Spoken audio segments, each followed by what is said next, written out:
Hello everyone, welcome to my channel K education. कैसे हैं आप सभी लोग? आई होप आप सभी लोग अच्छे होंगे। तो आज मैं आप लोगों को डीएलएड सेकेंड सेमेस्टर का पेपर गणित यानी मैथ, इसके आज 2016 से लेकर 2021 तक के जितने भी प्रीवियस ईयर क्वेश्चन पेपर हैं उन सभी को सॉल्व कराऊंगी। यानी कि अब आप सोच रहे होंगे 2022 तक क्यों नहीं, 2022 का मैंने ऑलरेडी सॉल्व करा दिया है। आपने अगर उसको नहीं देखा है तो देख लीजिएगा। तो 2016 से लेकर 2021 तक जितने भी आपके प्रीवियस ईयर क्वेश्चन पेपर के बहुविकल्पी प्रश्न यानी मल्टीपल चॉइस क्वेश्चन उनको सॉल्व कराऊंगी। और कॉपी और पेन साथ में लेकर बैठिएगा। जैसे ही मैं किसी क्वेश्चंस को बताऊं बस आप उसको तुरंत सॉल्व करें।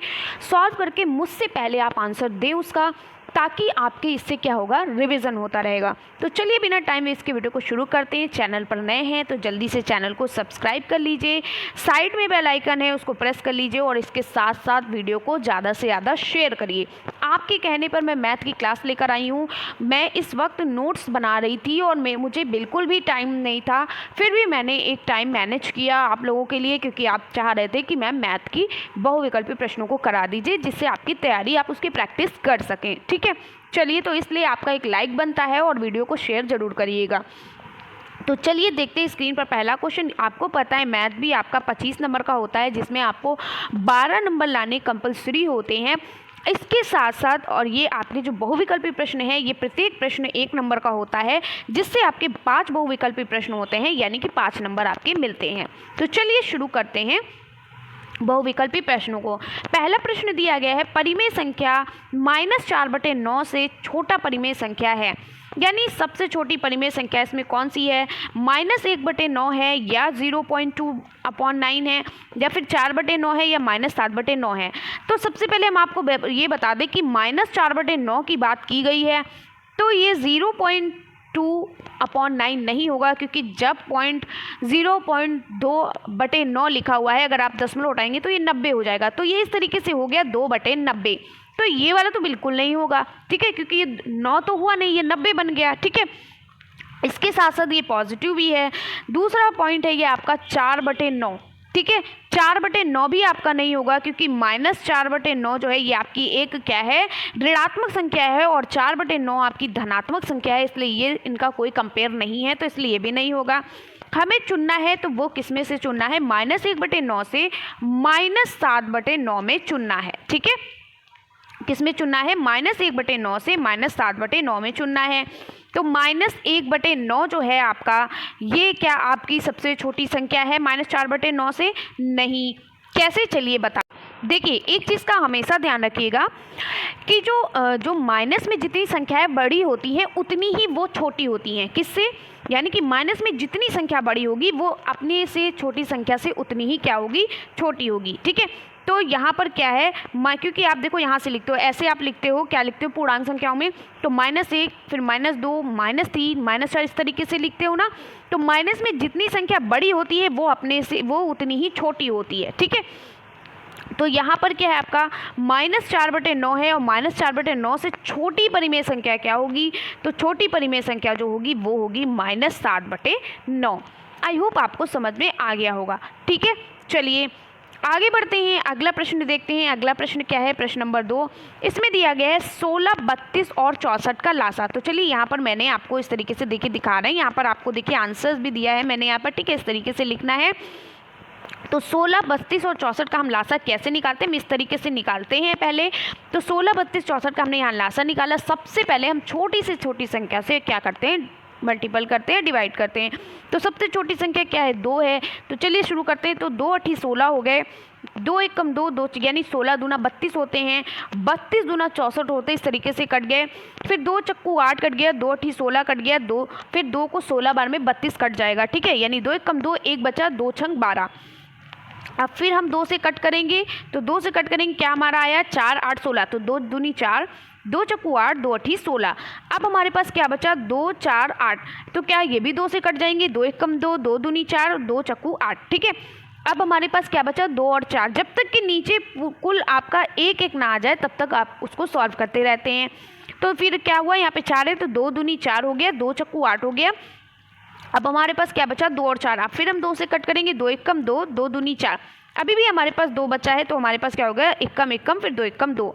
अभी हम इसको लिखेंगे कैसे, इन सभी का क्या करते हैं, गुणा कर देते हैं। यानी 2 को 2 से, फिर 2 उसको 2 से, फिर उसको 2 से, फिर उसको 2 से, फिर उसको 2 से, इस तरीके से गुणा करते हैं। ये देखिए इस तरीके से कैसे करेंगे, 2 दूनी 4, 4 दूनी 8, 8 दूनी 16, 16 दूना 32, 32 दूना 64। ठीक है, तो हमारा उत्तर क्या आ गया, 64।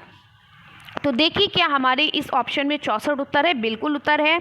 देखिए उत्तर नंबर 1 आपका सही है, 64। तो इस तरीके से हम लासा निकालते हैं। ठीक है, चलिए अगला प्रश्न है, समीकरण 1.5y माइनस 7 बराबर 0.5y का हल है। बहुत ही आसान क्वेश्चन है, जितने भी हमारे प्रशिक्षु हैं जल्दी से इसको सॉल्व करें। हमारे सॉल्व कराने से पहले यहाँ पर समीकरण दिया गया है 1.5y माइनस 0.5y बराबर 7। जब आप 1.5y को किससे माइनस कर दोगे, बीच में माइनस लगा हुआ है ना, किससे, 0.5y से। ठीक है, जब आप माइनस करोगे तो कितना आ जाएगा, 5 में से 5 गए, कितना बचा, 0 बचा। ये y हमने ऐसे ही उतार लिया। अब यहाँ पर बीच में पॉइंट है, पॉइंट लगाया और यहाँ पर बचा 1। ठीक है, तो हमारे पास क्या बचा, हमारे पास बचा 1.0y। तो हम हमेशा क्या करते हैं, अगर किसी पॉइंट के पास 0 है तो हम उसको ऐसे हटा देते हैं। ठीक है, हमारे पास बचा 1y बराबर 7। यानी y बराबर कितना हो गया, y बराबर हो गया हमारा 7। कैसे, यहाँ पर देखिए 1y बराबर 7 बचा। अब हम y बराबर और 1 को 7 के नीचे ले आएंगे तो बराबर हो जाएगा 7/1। अब हम इसको भाग करेंगे तो हम ये 1 हटा भी दे सकते हैं। ठीक है, और इसको भाग करेंगे तो भी ये 7 आएगा। तो हमारा y बराबर कितना हो गया, 7। यही हमारा उत्तर है।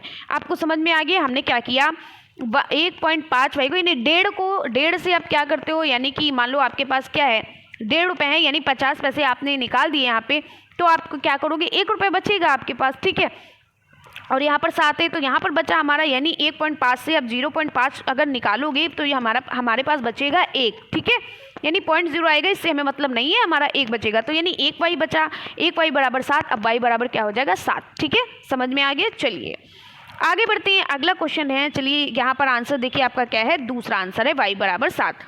अब अगला क्वेश्चन है, y ब्रैकेट में है z minus x plus z bracket में है x minus y plus x bracket में है y माइनस z। इसको भी हल करना है। कैसे हल करते हैं, चलिए आइए बताते हैं।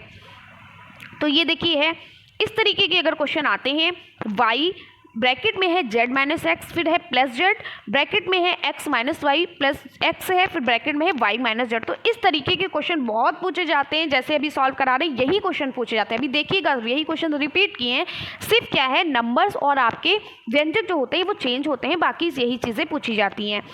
सबसे पहले हम क्या करते हैं, जब इस तरीके के क्वेश्चन आते हैं तो सबसे पहले काम क्या होता है, बॉड मास नियम का हम इस्तेमाल करते हैं ना। बॉड मास नियम में क्या होता है, सबसे पहले हम ब्रैकेट को हटाते हैं। तो ब्रैकेट को सबसे पहले हटाएंगे, तो ब्रैकेट को हटाने से पहले क्या होगा, हम कैसे ब्रैकेट को हटाएंगे, जब हम इस तरीके के जब प्रश्न आते हैं तब हम ब्रैकेट को हटाते हैं। तो हम क्या करेंगे, जब ब्रैकेट हटाएंगे तो y का z से गुणा हो जाएगा, फिर y को x से गुणा करेंगे, फिर इसी तरीके से प्लस बीच में है, प्लस का निशान लगाया, z को x से गुणा करेंगे, फिर z को y से गुणा करेंगे। ठीक है, फिर बीच में प्लस x का निशान लगाया, फिर x को y से गुणा करेंगे, और जो चिन्ह बीच में है उनको लिखते जाएंगे। ठीक है, फिर x y हो गया माइनस, फिर हम x को z से गुणा करेंगे। यानी कि यहाँ पर ये बताया गया है कि पहले इसको इससे गुणा करेंगे, फिर इसकी नीचे जो ये आपका माइनस लिखा, माइनस उतार लेंगे, फिर x, यानी दोनों से गुणा करेंगे। ठीक है, z को दोनों से करेंगे, x को दोनों से करेंगे। समझ में आ गया आपको। चलिए मैंने यहाँ पे गुणा किया भी है। अब हमने यहाँ पर देखिए इस तरीके से अलग अलग करके बता भी दिया है कि आप कंफ्यूज ना हो। हमने क्या लिखा, वाई जेड, इसको इससे किया, क्या हो गया, वाई गुणे जेड, फिर बीच में क्या है, माइनस माइनस उतारा, फिर क्या है, वाई गुणे एक्स। ठीक है, फिर बीच में है प्लस का निशान, प्लस लगाया, फिर हमने लिखा जेड एक्स, जेड गुणे एक्स। ठीक है, फिर हमने यहाँ पर माइनस का निशान, माइनस लगाया, फिर है जेड गुणे वाई, ये हमने लिखा, फिर प्लस का निशान है, प्लस का निशान लगाया, फिर हमने लिखा एक्स वाई उतार दिया, फिर यहाँ पर माइनस का निशान, माइनस लगाया, फिर हमने उतारा एक्स जेड, यहाँ पर एक्स जेड या जेड एक्स जो भी लिख सकते हो। ठीक है, अब हम इनको गुणा कर लेते हैं। तो एक्स वाई को जब गुणा करोगे या वाई जेड को गुणा करोगे, क्या आ जाएगा, वाई जेड, यानी गुणे का निशान हटा देंगे, फिर यहाँ पर माइनस का निशान है, फिर एक्स वाई, प्लस का निशान, प्लस लगाया, जेड एक्स लिखा, माइनस का निशान है, माइनस लगाया, फिर वाई जेड लिखा, प्लस का निशान है प्लस लगाया, फिर एक्स वाई लिखा, फिर माइनस का निशान है माइनस लगाया, माइनस जेड एक्स लिखा। ठीक है, अब हम क्या करते हैं, देखते हैं कि जो आपको हमने हमेशा बताया, अगर प्लस माइनस वाली संख्या जो होती है वो एक दूसरे से क्या होती है, कट जाती है, अगर वो समान व्यंजक हो या समान संख्या हो। ठीक है, तो देखते हैं इसमें से कौन सी समान है। तो ये हमारा प्लस का वाई जेड है और यहाँ पर ये माइनस का वाई जेड है, तो ये दोनों क्या होंगे, कैंसिल हो जाएंगे। फिर हमारा ये माइनस का एक्स वाई है और यहाँ पर प्लस का एक्स वाई है, तो ये दोनों एक दूसरे से क्या होंगे, कैंसिल हो जाएंगे। फिर यहाँ पर हमारा प्लस जेड एक्स है, यहाँ पर हमारा माइनस जेड एक्स है, ये भी दोनों एक दूसरे से कैंसिल हो जाएंगे। तो हमारे पास बचेगा क्या, कुछ भी नहीं बचा, तो हम सीधे लिख देंगे 0 बचा हमारे पास। यही हमारा क्या होगा, उत्तर होगा। चलिए देखते हैं ऑप्शन में क्या 0 आंसर है हमारा, बिल्कुल है, 4th नंबर पे है, यही हमारा उत्तर है।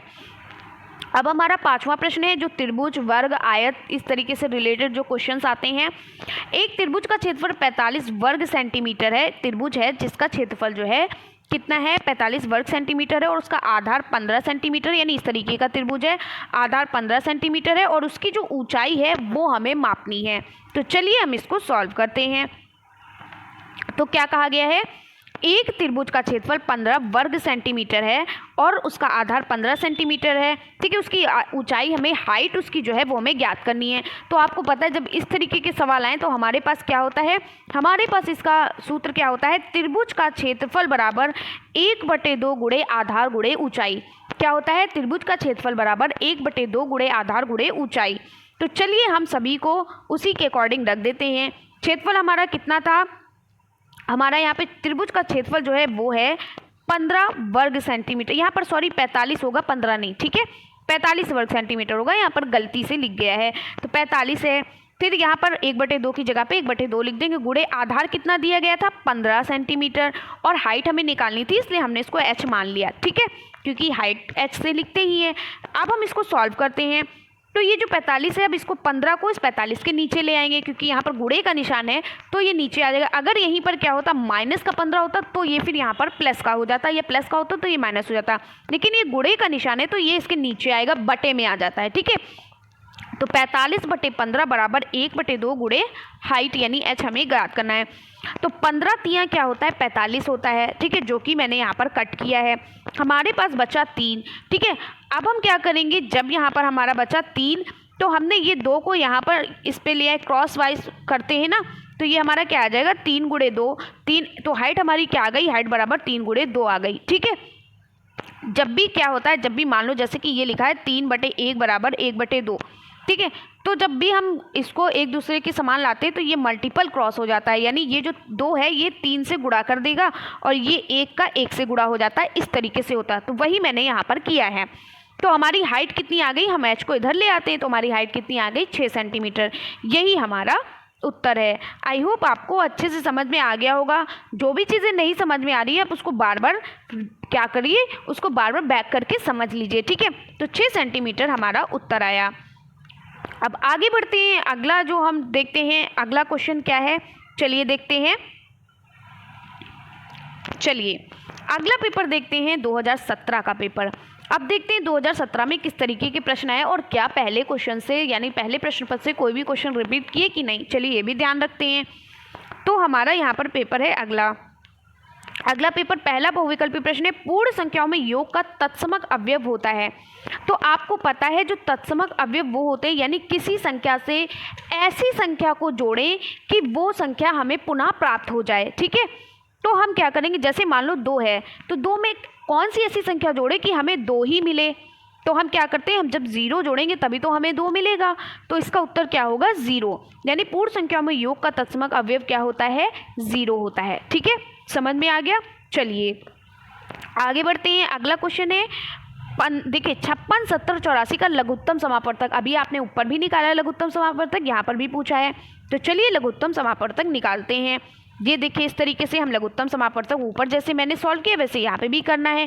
क्या करना है, मैं आपको यहाँ पे अलग से सॉल्व करके दिखा देती हूँ। ठीक है, आपको ऐसा ना लगे कि मैम लिख कर लाएंगे तो उनको नहीं, ये मैंने खुद ही सॉल्व किया है, ताकि कभी कभी मार्कर वगैरह आपका मेरा चला जाता है तो थोड़ी दिक्कत होती है ना, तो इसलिए लिख कर लाइए। खुद ही मैंने अभी जल्दी जल्दी आपको सॉल्व किया और आपके पास लेकर आई हूँ। तो सबसे पहले हम छोटी संख्या का ध्यान रखते हैं। सबसे छोटी संख्या क्या है, 2 है। 2, अब यहाँ 2 से कट जाएगा। 2 दूनी 4, 1 बचा 2 अठी 16। अब ये 70 भी कट जाएगा, 2 तियाँ 6, 1 बचा 2 पंचे 10। 84 भी कट जाएगा, 2 चक्कू 8, 2 दूनी 4। चलिए फिर हम 2 से कट करते हैं, 2 एकम 2, 2 चक्कू 8। अब 35 नहीं कटेगा, जो संख्या नहीं कटती हम उसको पूरा उतार लेते हैं। 42 कट जाएगा, 2 दूनी 4, 2 एकम 2। ठीक है, अब क्या कटेगा, 14 भी कट जाएगा क्योंकि 2 सत्ती 14 होते हैं, तो 2 सत्ती 14। 35 नहीं कटेगा, हम उतार लेंगे, 21 भी नहीं कटेगा। ठीक है, यहाँ पर स्पेस नहीं है तो थोड़ा सा हम यहाँ पर आपको बता देते हैं हमारा कहाँ तक पहुँचा। 1 सेकेंड, यहाँ पर। ठीक है, हमारा पहुँचा 7, 35 और 21 पर। ठीक है, अलग अलग क्या, अब यहाँ पर तो दिया ही है, आप समझ जाइएगा, मैं सिर्फ सिखा रही हूँ आपको इस तरीके से हल करना। अब हम 3 से करेंगे, 7 बार तो जाएगा नहीं, 3 7 तो जाएगा नहीं, तो हम ऐसे उतार लेंगे। 35 भी नहीं जाएगा, उतार लेंगे, लेकिन 3 सत्ते 21 होते हैं। अब ये हमारा 5 बार जा सकता है, 7 नहीं जाएगा, उतार लेंगे। फिर क्या होता है, 5 सत्ते 35 और फिर ये 7। अब 7 से तीनों के तीनों चले जाएंगे, 7 एकम 7, 7 एकम 7, 7 एकम 7। ठीक है, तो टोटल हमारा इस तरीके से सॉल्व हुआ। अब इन सभी को हम एक दूसरे से क्या करेंगे, गुणा कर लेंगे। चलिए हम कैसे गुणा किए, 2 गुणे 2 गुणे 2 गुणे 3 गुणे 5 गुणे 7 आया, तो हमने इसको गुणा किया। ठीक है, चलिए इसको गुणा करते हैं कि कैसे हमने गुणा किया। हमने क्या किया, 2 दूनी 4, 4 दूनी 8, 8 से 24, 24 पंचे कितने होते हैं, 120, और 120 को 7 से गुणा करेंगे तो आ जाएगा 840। यही हमारा उत्तर है। आई होप कि आपको समझ में आ गया होगा। ठीक है, चलिए पूरा सॉल्व करके मैंने आपको दिखा भी दिया। ठीक है, तो 840 आपका क्या आया है, उत्तर आया है। अब अगला प्रश्न है आपका, देखिए उसी तरीके से सेम प्रश्न पूछा गया है। ठीक है, लेकिन थोड़ा सा इसमें देखिए नंबर और आपके जो व्यंजक होते हैं उनको चेंज कर दिया जाता है। ठीक है, कभी कभी चेंज हो जाते हैं, लेकिन आपका जो पैटर्न है वही रहता है। अब देखिए यहाँ पर क्या है, 2.8 यानी 2.8 x बराबर 5.4 प्लस x, इसको हमें हल करना है। यहाँ पर हल करने की बात की गई, तो हम कैसे हल करेंगे, 2.8 x बराबर 5.4 प्लस x दिया है, हम इसको कैसे हल करेंगे, तो जब भी 5.4 को हम इधर लाएंगे तो ये प्लस में है, क्या हो जाएगा, माइनस में हो जाएगा। ठीक है, चलिए सॉरी यहाँ पर x है, तो हम 2.8 x को, और ये प्लस का है, यहाँ पर हो जाएगा माइनस x। ठीक है, बराबर यहाँ पर हमारा क्या है, 5.4। तो जब हम 2.8 x में हम x को घटाएंगे, यानी 1 x को घटा देंगे, तो हमारे पास क्या बचेगा, 1.8 x बचेगा, बराबर 5.4। अब हम लिख देते हैं x बराबर 5.4 बटे 1.8। ठीक है, अब इस दशमलव से हम इस दशमलव को हटा देंगे, हमारे पास बचा 54 बटे 18। ठीक है, 18 को किस में गुणा करेंगे, जो 54 कितनी संख्या से भाग करेंगे कि 54 आ जाए, तो 18 तियाँ 54 होता है। ठीक है, तो उत्तर हमारा आ जाएगा 3।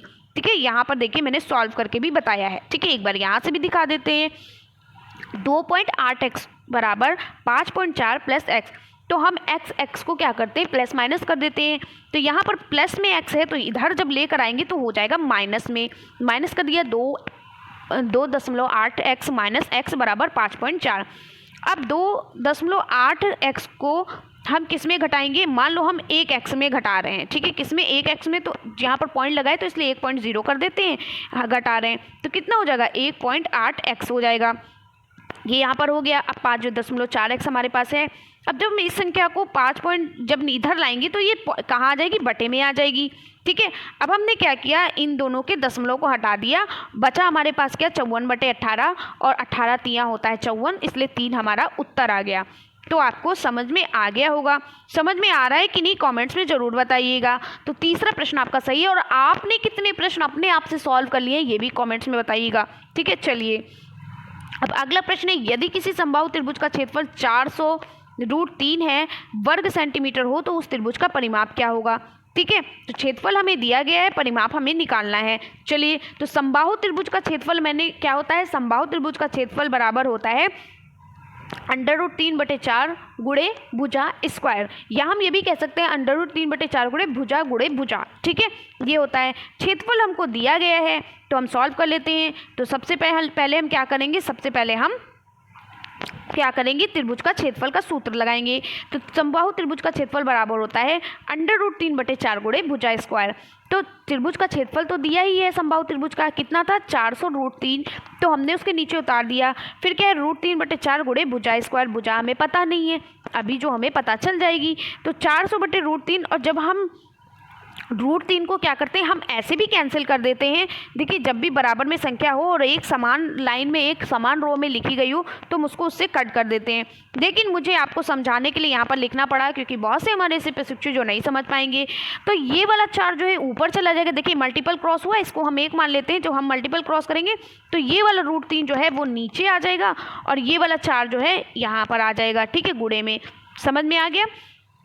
तो हमने √3 से √3 को कट कर दिया, हमारे पास बचा 400 गुणे 4। क्या बचा, 400 गुणे 4। तो 400 को जब 4 से गुणा करेंगे तो कितना आ जाएगा, 1600 आ जाएगा। अब यहाँ पर है भुजा स्क्वायर। तो जब भी यहाँ पर अगर आपकी भुजा स्क्वायर में दी गई है, तो जब भी हम इस तरफ से इस संख्या को हल करते हैं तो हम रूट में लिख देते हैं। तो भुजा बराबर क्या हो जाएगा, √1600। ठीक है, अब √1600 हो गया। जब हम इसको खोलेंगे तो क्या करते हैं, इसका वर्ग ले लेते हैं। तो 1600 का वर्ग क्या होता है, 1600 का वर्ग होता है 40 का स्क्वायर। ठीक है, 40 गुणे 40 यानी भुजा बराबर क्या हो जाएगी, 40 सेंटीमीटर। लेकिन अभी यहाँ तक समाप्त नहीं हुआ है, समबाहु त्रिभुज का परिमाप यहाँ पे पूछा है। अब हम इसको हल करेंगे। अब हमें भुजा मिल गई तो हम परिमाप भी निकाल लेंगे। तो समबाहु त्रिभुज का परिमाप बराबर होता है 3 गुणे भुजा। तो 3 गुणे भुजा होता है, समबाहु त्रिभुज का परिमाप बराबर क्या होता है, 3 गुणे भुजा। तो 3 गुणे भुजा कितनी है, 40 सेंटीमीटर। 40 लिख दिया, तो हमारा त्रिभुज का समबाहु त्रिभुज का परिमाप क्या हो गया, 120 सेंटीमीटर आ गया। ठीक है, 40 दिया, 120 होता है ना, तो 120 सेंटीमीटर आ गया। देखिए क्या ऑप्शन में 120 सेंटीमीटर है, बिल्कुल है। चलिए अब आगे अगला क्वेश्चन है। देखिए यहाँ पर जोड़ और घटाने का क्वेश्चन आया हुआ है। x² - 2xy + 9y² + x² + 2xy - 8y² का योगफल क्या होगा। ठीक है, चलिए हल करते हैं इसको। क्या दिया है, x² - 2xy + 9y² और x² + 2xy - 8y² का योगफल क्या होगा। तो चलिए हम इसको हल कर लेते हैं। हमें क्या करना है, योगफल यानी हमें जोड़ना है। तो हम और की जगह पर क्या लिख देंगे, हम प्लस का निशान लगा देंगे। ठीक है, और की जगह पे क्या करेंगे, प्लस का निशान लगा देंगे। बस सिंपल सा सॉल्व हो जाएगा। अब यहाँ पर है x²। अब देखिए क्या x² प्लस माइनस में अगर है तो कट हो जाएगी, जो संख्या प्लस माइनस में होगी कट हो जाएगी, और जो संख्या नहीं है प्लस माइनस में तो उसको जोड़ लेंगे। तो ये x प्लस का है, ये भी x प्लस का है। तो x², एक x² मिलके क्या हो गए, 2x² हो गए। ठीक है, अब यहाँ पर 2xy माइनस में है और यहाँ पर 2xy प्लस में है, तो ये दोनों आपस में कट हो जाएंगे। अब यहाँ पर देखिए 9y² प्लस में है और 8y² माइनस में है, तो 9 में से 8 गए, कितना बचा, 1 बचा। तो यहाँ पर हो गया y²। ठीक है, यानी 1y²। तो हम y² डायरेक्ट लिख सकते हैं, 1 को हम नहीं लिखते हैं। तो ये हमारा उत्तर हो गया। ठीक है, चलिए आई होप आपको समझ में आ रहा होगा किस तरीके से सॉल्व करते हैं। तो ये 5वां प्रश्न मेरा सॉल्व हो गया। उत्तर क्या आया, 2x² + y²। ठीक है, चलिए आगे बढ़ते हैं। अगला प्रश्न जो हमारा पेपर है, चलिए उसको सॉल्व करते हैं। तो 2019 का पेपर सॉल्व करते हैं। 2019 के पेपर में देखते हैं किस तरीके से क्वेश्चंस आए हैं। ठीक है, चलिए देखिए क्वेश्चन बहुत इजी आते हैं, टफ नहीं आते। जैसे आप फर्स्ट सेमेस्टर में सॉल्व किए हो वैसे ही आ रहे हैं। देखिए थोड़ा बहुत चेंज भले हो, लेकिन वैसे ही आते हैं, आप आराम से कर सकते हो। चलिए यहाँ पर कहा गया 2 असमान परिमेय संख्याओं के बीच परिमेय संख्या होती हैं।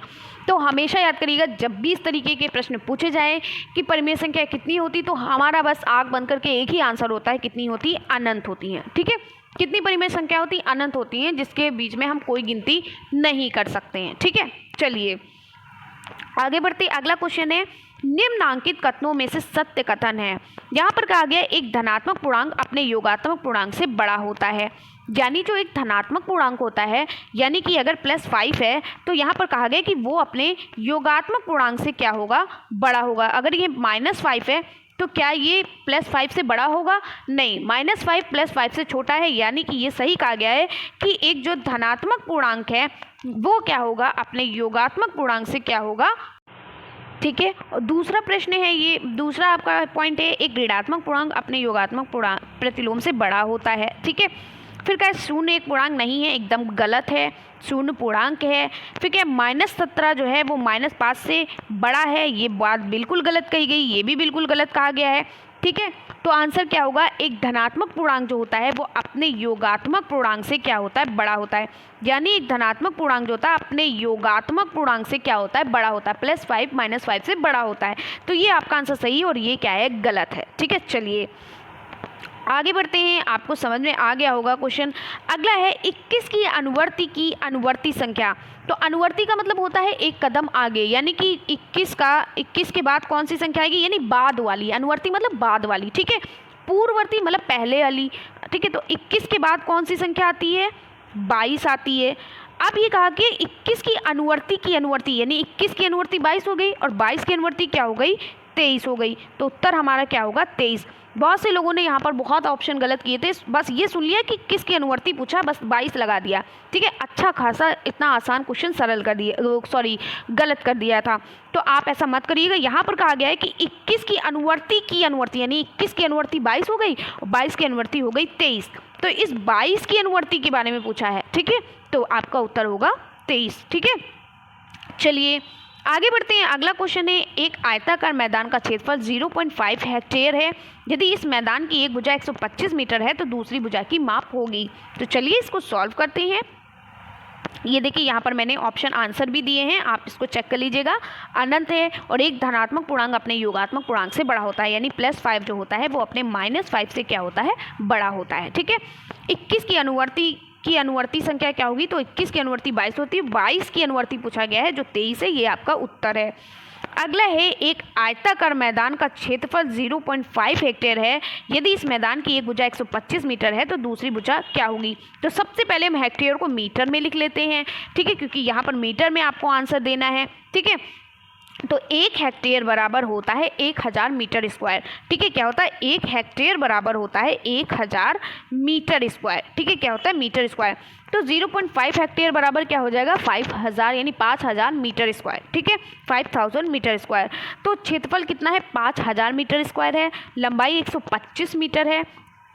चौड़ाई हमें ज्ञात करनी है, यानी एक भुजा 125 मीटर है, तो यानी कि लंबाई या चौड़ाई की बात हो रही है। ठीक है, चलिए तो इसका सूत्र क्या लग जाएगा, आयताकार मैदान का क्षेत्रफल बराबर क्या होता है, लंबाई गुणे चौड़ाई। ठीक है, तो हमारे पास क्षेत्रफल तो पता ही है हमें कितना है, 5000 वर्ग मीटर है। लंबाई कितनी है, 125 है, हमें चौड़ाई निकालनी है। ठीक है, तो हमने उसको बी में लिख दिया।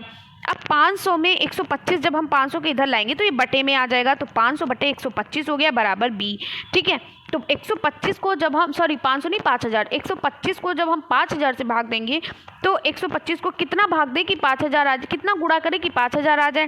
तो 125 को हम 125 गुणे 40 कितना होता है, 125 गुणे 40 बराबर होता है 5000। ठीक है, तो कितना करेंगे, ये 40 बार जाएगा तो 5000 आ जाएगा, यानी बी यानी 40 मीटर, यानी चौड़ाई हमारी कितनी है, 40 मीटर है। यही हमारा उत्तर है। ठीक है, चलिए तो ये हमारा कौन सा क्वेश्चन था, 4th क्वेश्चन था। ठीक है, तो कितना आंसर हमारा आया, 40 मीटर। समझ में आ गया। चलिए अगला क्वेश्चन पूछा गया, 1 घन मीटर किसके बराबर होता है। तो 1 घन मीटर जो होता है वो 1000 लीटर के बराबर होता है। किसके बराबर होता है, 1000 लीटर के बराबर होता है। ठीक है, चलिए आगे बढ़ते हैं। अगला प्रश्न सॉल्व करते हैं 2021 का, और ये लास्ट आपका प्रश्न पत्र है। चलिए देखते हैं और आप बताइएगा आपके कितने क्वेश्चन सही हुए थे। यहाँ पर कहा गया कि किसी ठोस द्वारा घेरे गए स्थान की माप कहलाती है। यानी एक ठोस है जिसके द्वारा घेरे गए जो स्थान होती है उसकी माप क्या कहलाती है, तो आयतन कहलाती है। क्या कहलाती है, आयतन कहलाती है। ठीक है, चलिए अगला क्वेश्चन है, -1 और 1 के बीच कितनी परिमेय संख्या प्राप्त होती हैं। तो मैंने आपको बताया जब भी इस तरीके के प्रश्न पूछे जाए और ये कहा जाए परिमेय संख्या कितनी प्राप्त होगी, तो कोई गिनती आप नहीं कर सकते हो, अनंत परिमेय संख्या प्राप्त होती हैं। ठीक है, किसी भी तरीके का क्वेश्चन आ जाए अगर इस तरीके की बात कर रहा है तो आपका आंसर हमेशा यही रहेगा। चलिए अगला क्वेश्चन है, a² - 2ab + b² बराबर होता है। ये एक सूत्र है। ठीक है, a - b का होल ऑफ स्क्वायर का सूत्र है। a - b का होल ऑफ स्क्वायर बराबर होता है a² + b² - 2ab, या फिर इसको हम इस तरीके से भी लिख सकते हैं a² - 2ab + b², किसी भी तरीके से लिख सकते हैं। ठीक है, जैसे आपको याद हो जाए। तो ये किसका सूत्र है, ये है a - b का होल ऑफ स्क्वायर। ठीक है, चलिए आगे बढ़ते हैं। अगला क्वेश्चन है, एक वर्ग की परिमाप 4 मीटर है तो उसका क्षेत्रफल क्या होगा। यानी एक वर्ग है जिसका परिमाप क्या है 4 मीटर है तो उसका क्षेत्रफल क्या होगा। ठीक है, इसके बारे में यहाँ पूछा गया है। तो एक वर्ग का परिमाप यानी एक वर्ग का परिमाप बराबर क्या होता है, एक वर्ग का परिमाप का सूत्र क्या होता है, एक वर्ग का परिमाप बराबर होता है 4 गुणे भुजा स्क्वायर, क्या 4 गुणे भुजा, क्या होता है 4 गुणे भुजा। तो एक वर्ग का परिमाप यहाँ पर ऑलरेडी दिया गया है 4 मीटर है, तो हमें यहाँ पर भुजा इसका क्षेत्रफल निकालना है तो हम सबसे पहले भुजा निकाल लेते हैं। तो 4 बराबर 4 गुणे 1, ये मतलब होता है भुजा। ठीक है, अब क्या है एंगल जिसको हम बोलते हैं, अब ये 4 इसके नीचे आ जाएगा, 4/4 आ जाएगा बराबर भुजा, 4 से 4 एक बार में गया, एक ए बराबर हो गया 1। अब हमें इसका क्षेत्रफल निकाल लेना क्योंकि भुजा में 1 मिल गई है। तो वर्ग का क्षेत्रफल बराबर क्या होता है, वर्ग का क्षेत्रफल, वर्ग का क्षेत्रफल बराबर क्या होता है, वर्ग का क्षेत्रफल बराबर होता है भुजा स्क्वायर। ठीक है, क्या होता है भुजा स्क्वायर। तो भुजा हमें कितनी मिली थी, 1 आई थी हमारी भुजा, तो 1 गुणे 1 हो जाएगा यानी 1। ठीक है, और ये क्षेत्रफल है तो इसका उत्तर हमारा होगा मीटर स्क्वायर में यानी वर्ग मीटर में। ठीक है, मीटर स्क्वायर। ठीक है, तो इस तरीके से सॉल्व करना है। तो चलिए यहाँ पर मैंने सॉल्व भी कर दिया, आप एक बार फिर से पढ़ लीजिएगा। ये देखिए यहाँ पर सारे आंसर्स दिए गए हैं। ठीक है, चलिए यहाँ पर देखिए तो मैंने कैसे सॉल्व किया, एक वर्ग का परिमाप 4 मीटर है उसका क्षेत्रफल क्या होगा। तो एक वर्ग का परिमाप जो होता है वो होता है 4 गुणे भुजा स्क्वायर। तो वर्ग का परिमाप हमें दिया गया है तो हमने 4 उतार दिया है, फिर 4 गुणे भुजा स्क्वायर, तो भुजा हमारी क्या हो गई 1 मीटर आ गई। ठीक है, अब वर्ग का क्षेत्रफल पूछा गया है तो वर्ग का क्षेत्रफल बराबर होता है भुजा स्क्वायर। तो भुजा हमारी कितनी आई थी, 1 आई थी, तो हमने यहाँ पर लिखा है भुजा स्क्वायर है यानी 1 गुणे 1 हो गया यानी 1 स्क्वायर हो गया। तो हमारे पास उत्तर क्या आया, 1 मीटर स्क्वायर हो गया। ठीक है, चलिए आगे बढ़ते हैं। अगला क्वेश्चन क्या है, तो ये हमारा उत्तर हो गया 1 मीटर स्क्वायर।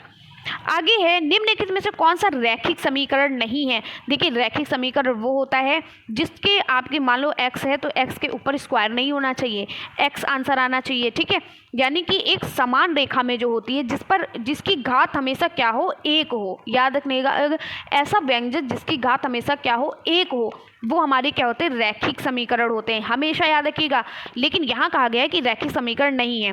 तो 2m + 3 अब बराबर 5m है। ठीक है, यानी 5m है। तो यहाँ पर जो m की घात है वो 1 ही है, इसलिए रैखिक समीकरण है। इसमें भी m की घात 1 है, ये भी रैखिक समीकरण है। यहाँ पर क्वेश्चन मिस है, जो मैं आपको बता दे रही हूँ। क्वेश्चन क्या था, क्वेश्चन शायद था मैं अभी आपको बता रही हूँ तो सबसे पहले मैं आपको सॉल्व करके दिखा देती हूँ। ठीक है, ताकि आप कंफ्यूज ना हो।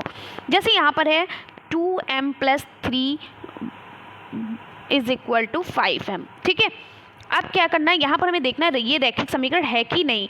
तो हमने यहाँ पर 3 लिखा और 5 में से यहाँ पर 5m - 2m लिख देते हैं, यानी कि ये प्लस से माइनस में चला जाएगा, इधर हो जाएगा। तो 3 बराबर क्या हो गया, 3m हो गया। ठीक है, अब इस 3 को इधर ले आते हैं तो 3/3 बराबर m, यानी 3 से 3 कट गया। अब हमारे पास क्या बचा, हमारे पास बचा m = 1, यानी m की घात m हमारा 1 आया, इस पे हम घात 1 ही है और कोई नहीं है, इसलिए ये रैखिक समीकरण है। ठीक है, इसी तरीके से है 5y - 5 = 3। अब हम क्या करेंगे, इसको सॉल्व करेंगे। तो 5y बराबर, अब 5 को इधर ले आएंगे तो हो जाएगा 3 + 5। ठीक है, तो 5y = 5 3 कितने होते हैं, 8 होते हैं। ठीक है, अब यहाँ पर हो गया y बराबर 8/5, यानी कि y का जो वैल्यू है वो क्या है, 1 ही है। ठीक है, इसकी कोई घात नहीं, 1 ही घात है। तो ठीक है, तो ये आंसर हो गया। लेकिन इस क्वेश्चन में पता है आपको क्या दिया गया था, एक और आपको क्वेश्चन दिया गया था 2x - y = 0 था, और एक 4 था जो था x + 1/x = 7।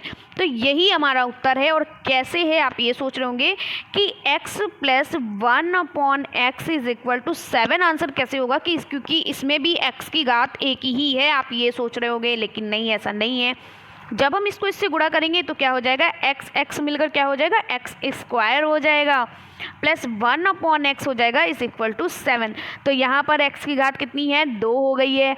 तो जिसकी घात 1 होती है, यानी ऐसी समीकरण जिसमें घात क्या हो, 1 हो, यानी x हो, y हो, z हो, हम इस तरीके से लिखते हैं। इसको हम ऐसे भी लिख सकते हैं x की पावर 1, x की पावर y की पावर 1, z की पावर 1, यानी जिसमें x की घात 1 हो वो हमारे क्या होते हैं, रैखिक समीकरण नहीं होते हैं। ठीक है, तो ये हमारा यहाँ पर उत्तर होगा x plus 1/x is equal to 7। ये हमारा क्या है, उत्तर है। तो कैसी लगी वीडियो कमेंट्स में ज़रूर बताइएगा। आई होप आपको सारे क्वेश्चन समझ में आए होंगे। मैंने ये देखिए यहाँ पर सारी चीज़ें सॉल्व करके भी दिखा दी हैं कि आपको जिस चीज़ में डाउट रहेगा उस चीज़ों को मैंने यहाँ पर ऑलरेडी सॉल्व कर दिया है, ताकि आपके मन में कोई डाउट ना रहे। फिर भी अगर कोई डाउट है तो आप कमेंट्स में लिख सकते हैं। आई होप कि आपको वीडियो अच्छी लगी होगी। तो चलिए मिलते हैं इसी तरीके से नेक्स्ट वीडियो में। तब तक के लिए बाय बाय, टेक केयर।